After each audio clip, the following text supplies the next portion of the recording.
नमस्कार, आप देख रहे हैं देश का पहला समझाने वाला बुलेटिन चुनाव की चाल को समझिए। मैं हूं आपके साथ संतोष गंगवार। अगले आधे घंटे में हम आपको बिहार चुनाव से जुड़ी महत्वपूर्ण खबरें और उनके पीछे छिपी सियासी चाल को समझाएंगे। अगर सीधे शब्दों में कहें तो खबर के अंदर की खबर और उस खबर का क्या असर होने वाला है, अगले आधे घंटे में हम आपको दिखाएंगे, बताएंगे।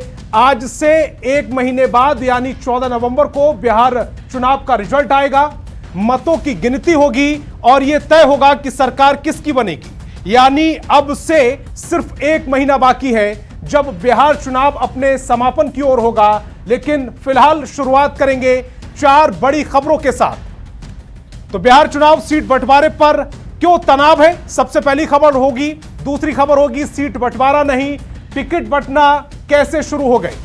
तो चुनाव से पहले लालू तेजस्वी राबड़ी को कोर्ट से कैसे झटका लगा है, आईआरसीटीसी केस, अदालत और तेज सियासत पर भी बात करेंगे।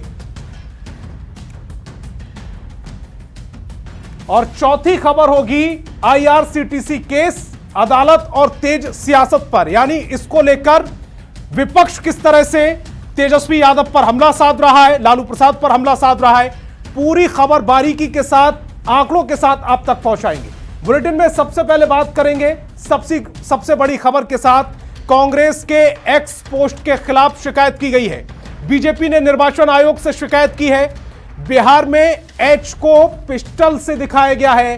बीजेपी ने बताया बिहार का अपमान, एनडीए को बदनाम करने की साजिश बताया जा रहा है।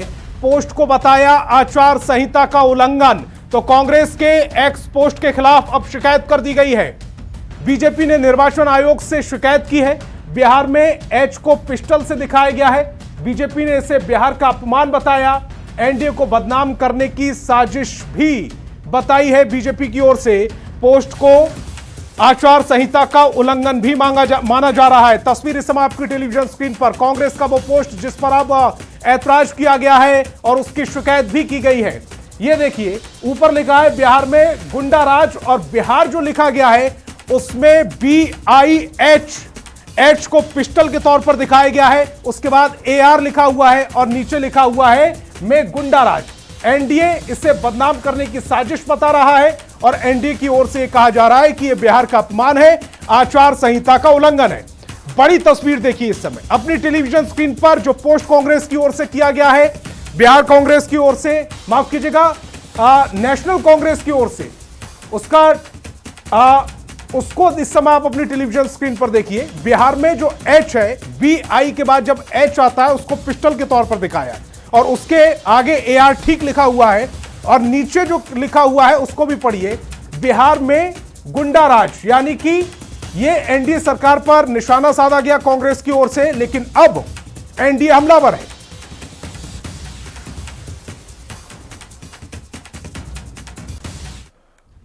और एक और बड़ी खबर मिल रही है, आरजेडी ने अपने प्रत्याशियों को टिकट सिंबल देना शुरू कर दिया है। लालू प्रसाद ने मछुहानी से बोगो सिंह को टिकट दिया है। संदेश से दीपू सिंह को लालू प्रसाद ने टिकट दिया। मनेर से भाई वीरेंद्र को टिकट दिया गया है। मसौड़ी से रेखा पासवान को टिकट दिया गया है। परबत्ता से संजीव सिंह को टिकट मिला है।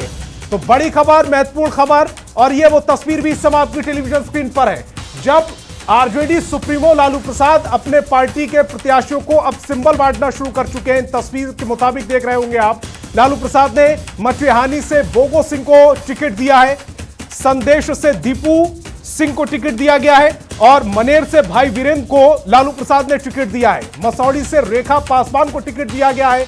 परबत्ता से संजीव सिंह को आरजेडी का सिंबल मिल चुका है। और अमित हमारे संवाददाता ज्यादा जानकारी के साथ फोन लाइन पर जुड़ रहे हैं। अमित, अभी तक महागठबंधन में सीटों का बंटवारा नहीं हुआ है, लेकिन सिंबल देना आरजेडी ने भी शुरू कर दिया। इससे पहले तो हम देख रहे थे कि सीपीआई एमएल ही सिंबल दे रही थी, अब आरजेडी भी इस रेस में दौड़ने लगी है।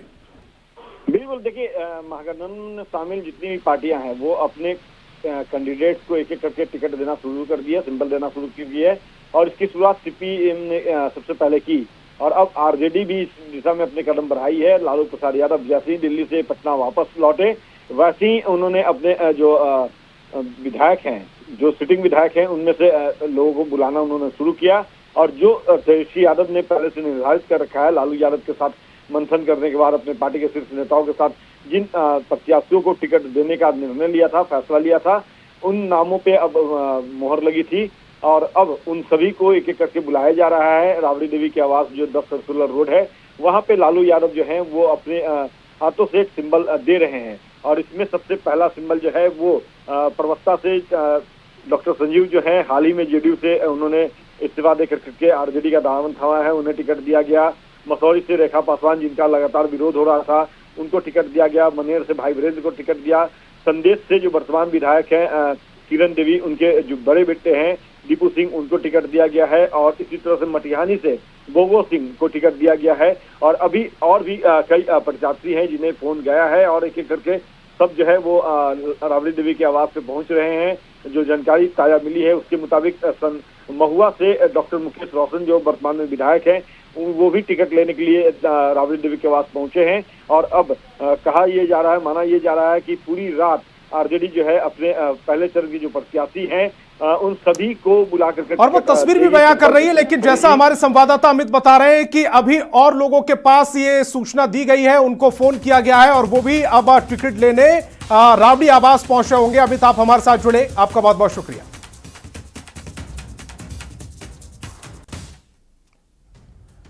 अब बिहार चुनाव में सीटों पर सियासी पेच उलझ गया है। एनडीए में सीट बंटवारे के बाद भी टेंशन जारी है तो महागठबंधन में सीट शेयरिंग पर टेंशन हो रही है। दिल्ली में बैठकों का दौर चल रहा है। सवाल यह कि किस गठबंधन में ज्यादा टेंशन है, रिपोर्ट दिखाती है।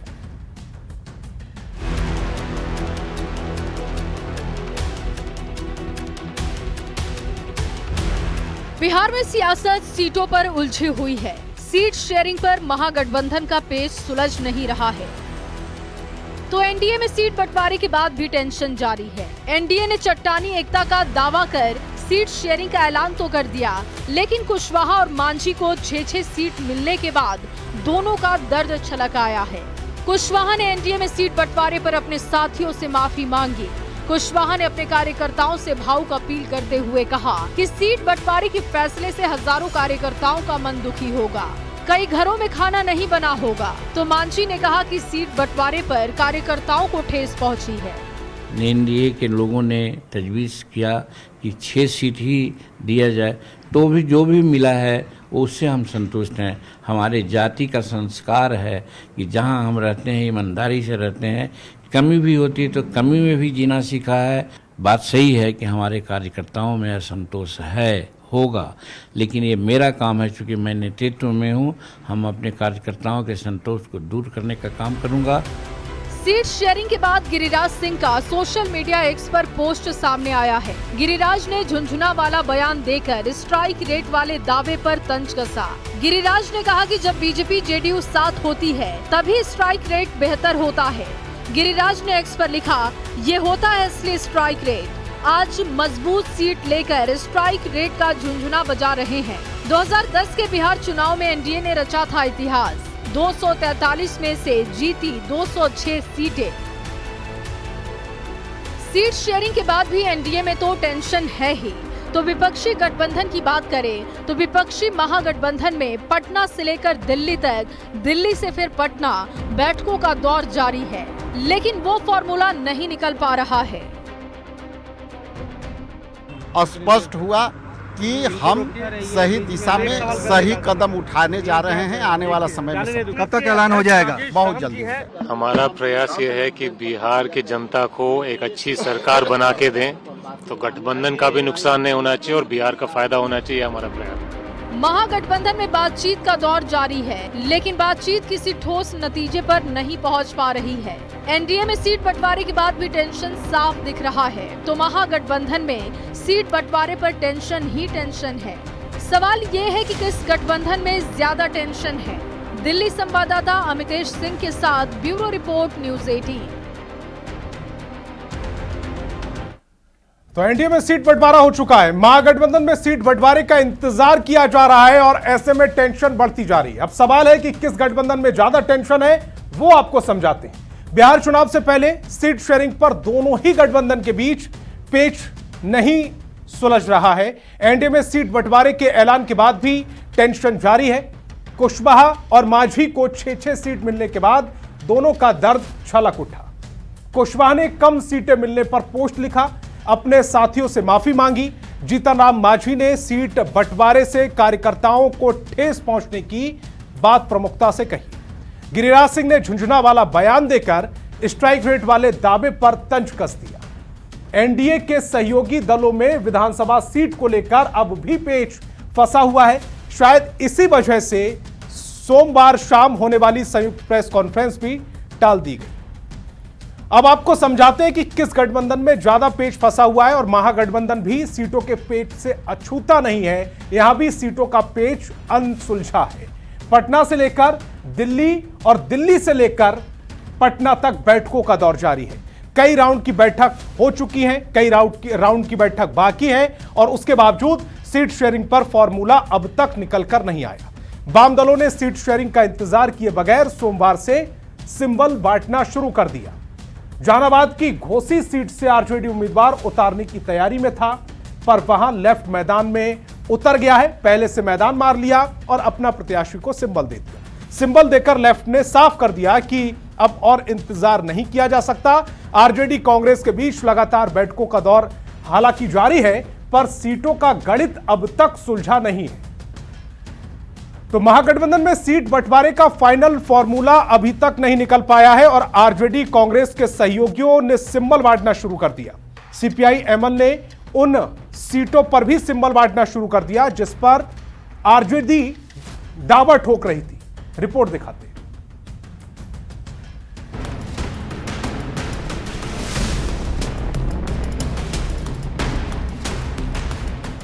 बिहार विधानसभा चुनाव को लेकर सत्ताधारी एनडीए और विपक्षी महागठबंधन अपनी रणनीतियों को अंतिम रूप देने में जुटे हैं। एक ओर एनडीए ने सीट बंटवारे का ऐलान कर मानसिक बढ़त बना ली है, पर दूसरी ओर महागठबंधन में अब तक सीट शेयरिंग का फाइनल फॉर्मूला तैयार नहीं हो पाया है।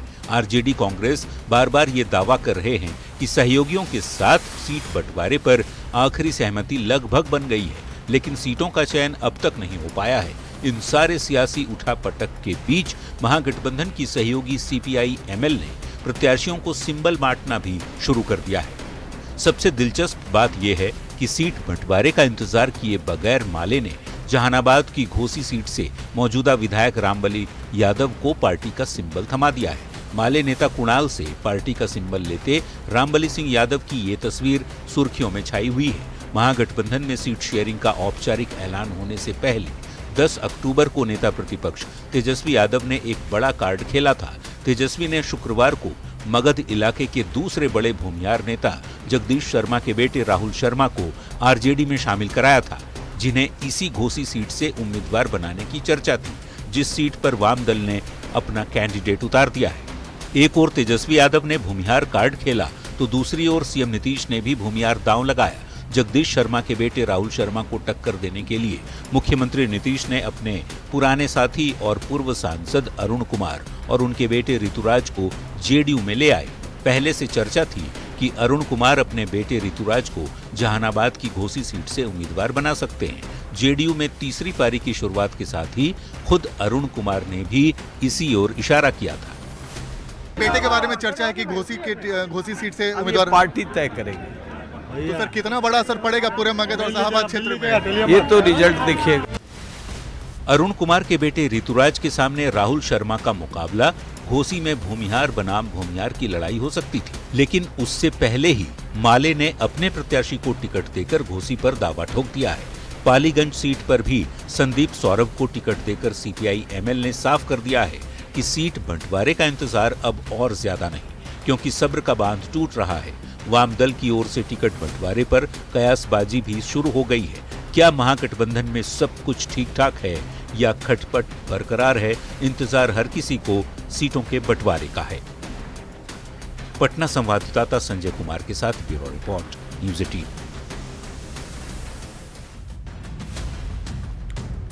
तो लेफ्ट की इंतहा हो गई वाली चाल को समझाते हैं। महागठबंधन में अब तक सीटों का फाइनल फॉर्मूला तैयार नहीं हो पाया। आरजेडी कांग्रेस का दावा है कि सभी सहयोगियों में सीटों को लेकर सहमति बन गई है। दावों के बावजूद सीटों का चयन महागठबंधन में अब तक नहीं हो पाया है। सियासी उठापटक के बीच सीपीआई एमएल ने प्रत्याशी को सिंबल बांटना शुरू कर दिया। जहानाबाद की घोसी सीट से मौजूदा विधायक रामबली सिंह यादव को पार्टी ने सिंबल दे दिया। 10 अक्टूबर को तेजस्वी यादव ने जगदीश शर्मा के बेटे राहुल शर्मा को आरजेडी में शामिल करवाया था। राहुल को घोसी सीट से उम्मीदवार बनाने पर चर्चा की जा रही थी, पर वहां लेफ्ट ने कैंडिडेट उतार दिया, आरजेडी को बिना बताए, बिना पूछे। तो लेफ्ट की इंतहा वाली सियासत यहीं नहीं रुकी। पटना के पालीगंज सीट पर भी सीपीआई एमएल ने मौजूदा विधायक संदीप सौरभ को टिकट दे दिया। आरजेडी के फैसले का इंतजार किए बगैर ही लेफ्ट ने सिंबल दिया है, बड़ा संदेश दिया है। महागठबंधन में सीट बंटवारे का इंतजार और ज्यादा नहीं किया जा सकता और उससे ज्यादा सहन भी नहीं हो रहा। वाम दलों की ओर से टिकट बंटवारे पर सवाल भी उठने लगे। सवाल ये कि क्या महागठबंधन में सब ठीक है, ऑल इज वेल है, या ऑल इज नॉट वेल वाली स्थिति पैदा हो गई।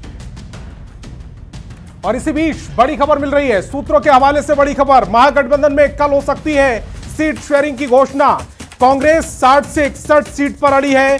कांग्रेस अध्यक्ष के आवास पर बैठक चल रही है। तो बड़ी खबर इस समय आपकी टेलीविजन स्क्रीन पर, सूत्रों के हवाले से यह बड़ी खबर मिल रही है।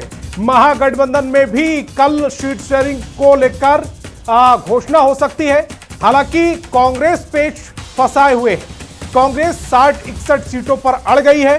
कांग्रेस अध्यक्ष के आवास पर बैठक चल रही है। बड़ी खबर सूत्रों के हवाले से, महागठबंधन में कल सीट शेयरिंग को लेकर घोषणा हो सकती है, सीट बंटवारे को लेकर घोषणा हो सकती है, लेकिन उससे पहले कांग्रेस ने पेच फंसा दिया। कांग्रेस 60 से 61 सीट पर अड़ गई है। कांग्रेस अध्यक्ष के आवास पर यह बैठक चल रही है और अभी अभी ताजा खबर यह मिल रही है कि यह जो बैठक कांग्रेस अध्यक्ष के आवास पर चल रही थी वो बैठक खत्म हो चुकी है। तो कांग्रेस 60 से 61 सीटों पर अड़ी है। इससे पहले हालांकि कांग्रेस 76 सीटों की डिमांड कर रही थी, फिर खबर आई कि कांग्रेस 70 सीटों पर भी मानने को तैयार थी, लेकिन अब जो खबर आ रही है कि कांग्रेस 60 से 61 सीटों से कम बिल्कुल बर्दाश्त नहीं करेगी। और रवि सिसोदिया दिल्ली से हमारे संवाददाता ज्यादा जानकारी के साथ फोन लाइन पर जुड़ गए। रवि, आपके पास क्या अपडेट है? खबर जो मिल रही है कि कांग्रेस ने 60 से 61 सीट आखिर कह दिया। बिल्कुल, सूत्र ये बता रहे हैं कि करीब 60 सीटों पर सहमति बन चुकी है और कांग्रेस कम से कम 60 सीटों पर लड़ेगी। 61 सीट की अगर बात करें तो एक सीट पर और चर्चा जारी है। आज एक बड़ी बैठक हुई थी कांग्रेस के लीडर्स के साथ तेजस्वी यादव की दिल्ली में, और उस बैठक के बाद तेजस्वी यादव की फोन पे कांग्रेस अध्यक्ष से बातचीत हुई थी। करीब 20 मिनट की उनकी बातचीत हुई थी कांग्रेस अध्यक्ष और तेजस्वी यादव के बीच में, और उसका सहमति बन चुकी है। करीब 60 सीटें, माना जाए कि मिनिमम 60 सीट कांग्रेस को मिलेगी और एक सीट और है जिसको लेकर कहा जाए, हालांकि सूत्र ने उस सीट का नाम नहीं बताया, लेकिन ये बताया कि एक सीट और बात चल रही है। तो 60 सीटों से कम कांग्रेस नहीं लड़ेगी। और कांग्रेस और आरजेडी के बीच जो सीट शेयरिंग होनी थी उस पर बातचीत हो चुकी है। अब जो और खबर यह है कि रवि की कल इसकी घोषणा भी हो सकती है। रवि, आप हमारे साथ बने रहें। इस वक्त की एक और बड़ी खबर मिल रही है, तेजस्वी यादव कल नामांकन करेंगे। राघवपुर विधानसभा सीट से नामांकन करेंगे तेजस्वी यादव। 15 अक्टूबर को नामांकन करेंगे। सुबह 11 बजे नामांकन होगा। वैशाली समरणालय में नामांकन पत्र दाखिल किया जाएगा। और रवि, हमारे संवाददाता लगातार हमारे साथ बने हुए हैं। रवि, कल नामांकन का दिन भी है, तेजस्वी यादव नामांकन कर सकते हैं? देखिए, हालांकि इसकी जानकारी नहीं है, लेकिन जरूर बता सकता हूँ आपको कि आज एक अहम बैठक दिल्ली में हुई थी और उस बैठक में सीट शेयरिंग की अगर बात करें तो कांग्रेस और आरजेडी के बीच जो सीट शेयरिंग का मामला था वो सुलझा लिया गया है। अब जो बातचीत होनी है वो आरजेडी और वीआईपी के बीच। रवि, आप हमारे साथ बने रहिए। हमारे एक और संवाददाता अमित हमारे साथ फोन लाइन पर जुड़ रहे हैं। अमित, खबर यह मिल रही है कि तेजस्वी यादव कल नामांकन कर सकते हैं राघवपुर सीट से। देखिए, तेजस्वी यादव जो है वो 15 अक्टूबर को नामांकन करेंगे। दिन के 11 बजे वो अपना नामांकन पत्र दाखिल करने के लिए वैशाली समरणालय पहुंचेंगे और वहां जाकर के वो अपना नामांकन पत्र दाखिल करेंगे। और इसके साथ ही वो राघोपुर के लिए भी रवाना होंगे और फिर वो अपने विभिन्न जो प्रत्याशी हैं उनके चुनाव प्रचार में लग जाएंगे। और अपनी जीत को लेकर के तेजस्वी यादव जो है वो आश्वस्त है। और तेजस्वी यादव का जो कहना है कि पूरी तौर पे इस सरकार को बदलनी है हमें, तो पूरी पार्टी, पूरे महागठबंधन का जिम्मेवारी उनके कंधे पे है। और अपने जो चुनावी क्षेत्र है राघोपुर, उसके साथ साथ बिहार के 243 सीट पे उन्हें प्रचार करना है। तो इसकी शुरुआत जो है वो अपने नामांकन के साथ ही शुरू कर देंगे। तो जाहिर सी बात है कि तेजस्वी यादव जो है उनके साथ मुकेश सहनी भी होंगे, कांग्रेस के जो बड़े चेहरे हैं वो तमाम लोग जो है अपने अपने प्रत्याशियों के लिए या फिर महागठबंधन में शामिल तमाम जो प्रत्याशी होंगे 243 सीट के लिए उनका प्रचार प्रसार का बागडोर संभालेंगे। लेकिन चूंकि तेजस्वी खुद भी चुनाव लड़ रहे हैं तो ऐसे में उन्होंने अपनी जो नामांकन की तिथि है वो 15 अक्टूबर को निर्धारित की है। 15 तारीख को तेजस्वी यादव नामांकन कर सकते हैं। अमित, आप हमारे साथ जुड़े, आपका बहुत बहुत शुक्रिया।